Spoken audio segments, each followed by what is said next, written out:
Hi guys, what is up? This is Eddie and Eddie in front of a video on the channel. So we're doing my Birmingham City starting 11. So I've decided to go with all the players which I think have been our best players of the season. I've even done a subs bench with a few unnoticed players that I've definitely not gone unnoticed.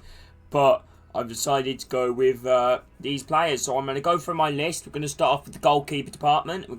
We're playing, as you guys can currently see on the screen, playing a 4-4-2. So, yeah, let's kick it off. So, in goalkeeper spot, I've decided to go with Ben Foster. By the way, boys, this is my Birmingham 11, so I'm not going back toward, like, the 80s or the 70s or the 90s. I'm only doing it based off the year 2000s and above, okay? Because that is properly, you know, what I know as a Blues fan. So in goal, I've decided to go with Ben Foster, the Carling Cup 2011 winner, man of the match. Honestly, he's an absolutely amazing goalkeeper. I think after that performance in the Carling Cup, I think he deserves it by himself. But he's a great goalkeeper. He played numerous times for us in the Premier League. I believe he made 38 appearances, keeping 9 clean sheets, which isn't that bad for a relegated side. I like Ben Foster. I think he's a cracking goalkeeper, and I definitely think he deserves to be in the team over the sub-goalkeeper which I put in the bench. So now in the right back position, we're going to go with the captain, which led us to the Carling Cup victory. This is not the it's not, you know, the entire Carling Cup 11. Do not worry, lads. But I've decided to go with Stephen Carr in the right back position. There's a few other noticeable players you could have had in there. Paul Caddis, Maxime Collin, you know, all good right backs. I think Stephen Carr beats them on, you know, ability and leadership. He was a captain of the club. Played for us even after when we got relegated. Unfortunately, injuries have obviously messed up his career. But Stephen Carr, the right back, I think that is definitely a fair shout. So now we're moving on to the centre-back department. I've decided to go with the partners of Scott Dan. So Scott Dan, now another Carling Cup player.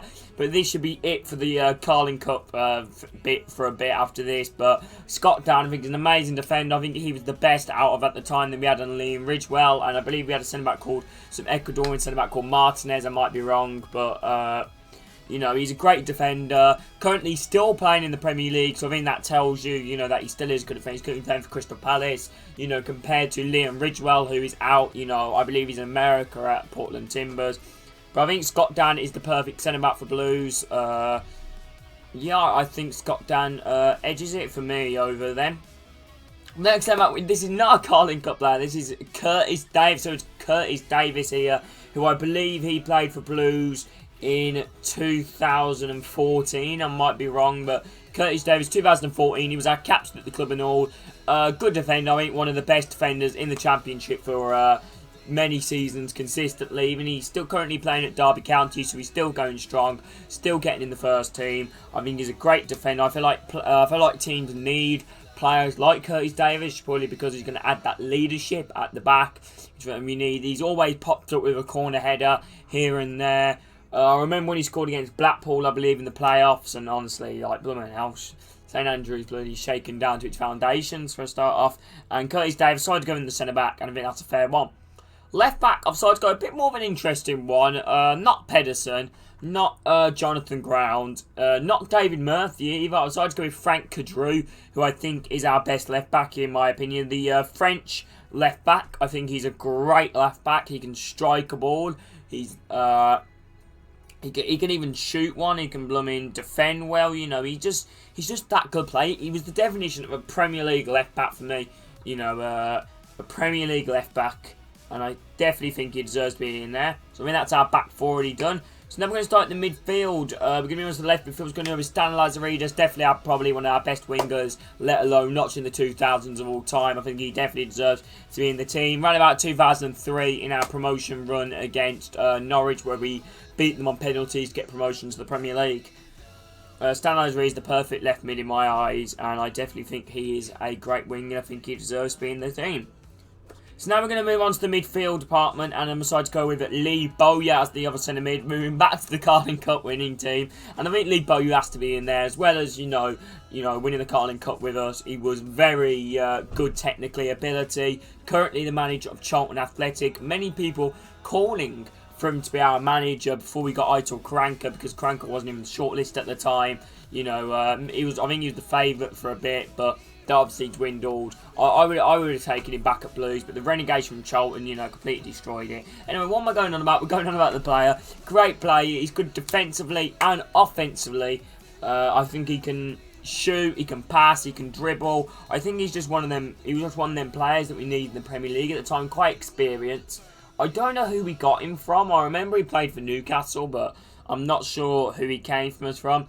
At the time when he joined, not many Blues fans actually wanted him, but I think he's definitely repaid most of the Blues fans. You know, that we didn't want him with, you know, joy, because he has been one of our best midfielders for seasons upon seasons upon seasons. You know, unfortunately, he I don't know how or when he decided to leave us, because when we got relegated from the Premier League, it kind of really destroyed the club with Carson Young and all this, you know, which is very upsetting, because we could have probably stayed up, to be honest with you. We could have probably, you know, stayed up if it wasn't for, you know, bad ownership and false promises. You know, saying we're going to get this, saying we're going to get that. Really, Birmingham have ended up with Gareth Bale. Like, imagine that, boys. Birmingham would have signed Gareth Bale. It was literally all signed until our owner came in and said, nope, we're not doing this. And now the next player we're going to go to is a bit not a Carling Cup player again. Christopher Tagari, probably a World Cup winner. Let's not go with that. With France, I think he is a great player. I don't know if he's in France's first team, but he definitely had that technical ability. He could score goals as well, Tagari. He's a centre attacking midfielder / centre mid. I definitely think he deserves to be in the side. He played under Steve Bruce. He signed for Bruce from Bordeaux, I believe. Which, you know, we need that Blues, you know, a bit of like a, you know, a bit of a French, you know, va-va-vu or whatever you call it, you know, good bit of skill, you know, good bit of crossing, passing. He's probably one of our best midfielders at the time. And at the time when he was playing for Blues, he could have probably cut it in, like, you know, a European side, you know, not just Birmingham. So the next player to talk about now is, this player is a bit out of position in the right midfield, but I think I've got to put him, even though, man, it's a very interesting one, Blues fans, because you love him or hate him. You know, there is no, you know, middle ground with him. You know, I wasn't. Wait, was I born? I don't know. I was about to say, was I born? You know, when this player was playing, I think I was. We talk about Robbie Savage, who I've started putting in the right midfielders, but I mean, Robbie Savage is absolutely a great centre midfielder, just technically, ability, you know, and he was always one of them players which, you know, wound up, you know, the opposition. You know, he could strike a ball from a free kick, you know, he could bang them, you know, even, like, he admitted when he didn't want to play, you know, he was still scoring goals for fun, you know, against Blooming, you know, scoring goals against the likes of Fulham, Leeds, Blooming, Manchester United. Robbie Savage is a good player, you know, technically as well. I wouldn't say he's obviously one of the best in the Premier League, but he probably deserves to be in my Birmingham's 11.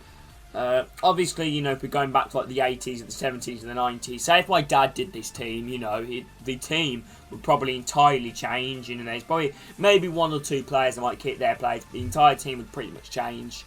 You know, so I'm just going off what I know.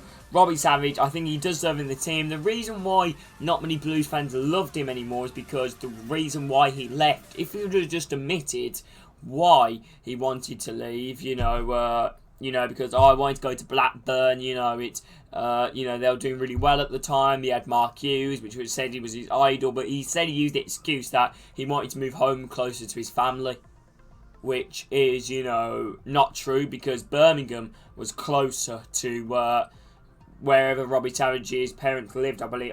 I don't know where it was at the time, but, you know, compared to Blackburn, I think, I don't know, some idea of Wrexham came into my mind. I don't think it's Wrexham, where it could be. Robbie Savage is Welsh, isn't he? Is he? I believe he is.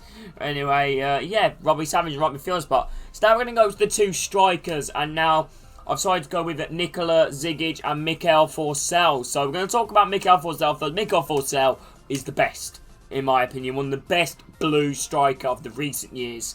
Honestly, he was absolutely class. You know, he hasn't just done it at Birmingham. He did it at Chelsea. He did it at Blooming Hanover. He did it at, you know, many teams. You know, he's done it at Crystal Palace. You know, he's a great striker. The Finland international at the time.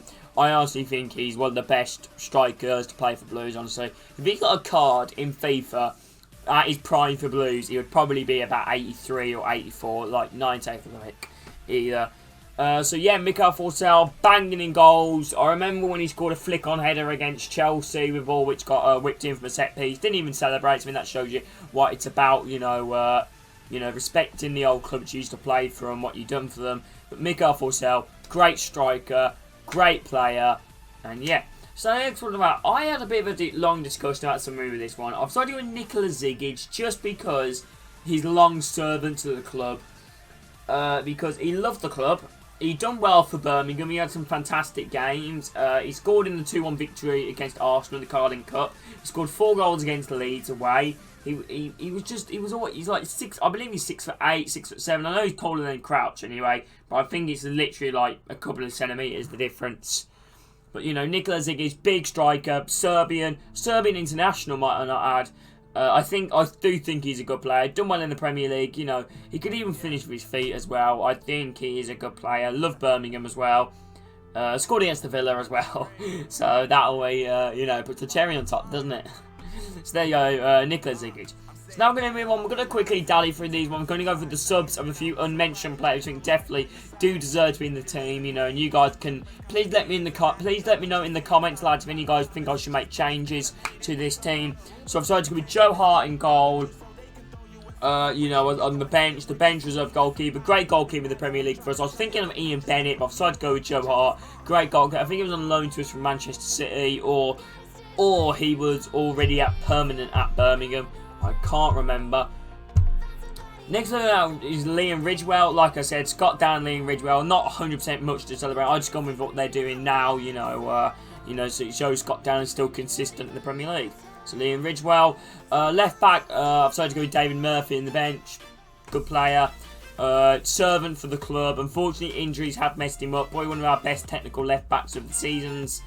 Number bench, Seb Larsson, absolutely cracking player, I think. You could even replace him with Robbie Savage or Lee Bowyer, you know, if you wanted to, but I think I'm fairly happy with that. Seb Larsson, I think he deserves an A, and was really good, you know, even when he wasn't in the Premier League for us, you know, when he was in the Championship, he was just so good. His solo run, can pass, can shoot. Like that goal he scored against Spurs, I think is the best goal I've ever seen. Honestly, it was cracking. Next one, Sergeant Green Ferguson, a bit similar to Adam Clayton in real life, never afraid to stick in a tackle, can pass a ball, seems to be, you know, very passionate Ferguson, Scottish as well, you know, so that is always a nice bit, you know, because they're very ruthless Scottish players. Like, no offence, but, you know, lummy now, you know, like, look at Graham Shinney and all this for Derby County, you know, Ferguson puts that cutting edge on him. I think he's a great player. So, now the final bench player is, my dad would have definitely put him in the team, Jeff Horsefield. So I put Jeff Horsefield on the bench because he's a bit before my time, but I have seen him, you know, he's a great player. You know, you could even stand loads of reasons to Gary, you know, you can do it, they were literally the same time as Horsefield, but I don't really know as much about Horsefield as Zigic, you know, because Zigic obviously, you know, 2011, really my prime, you know, as a kid. And yeah, that's it, boys. Hope you guys have enjoyed this Birmingham City Starting 11 video. If any guys have, please make sure to drop a like and subscribe to the channel. It'd be greatly appreciated if any guys could. Are you guys probably wondering why no names have appeared on the screen or anything like that, you know, but I just can't be asked to be asked it, yeah, you know, but thank you for watching this video, lads. Please remember, if any guys are on the channel, like I said, please like, subscribe, as we are so close to 1.3k. But massive thank you to every single one of you guys watching this stream, lads. Love every single one of you, and hope you guys all will take care. Peace, lads. Yeah.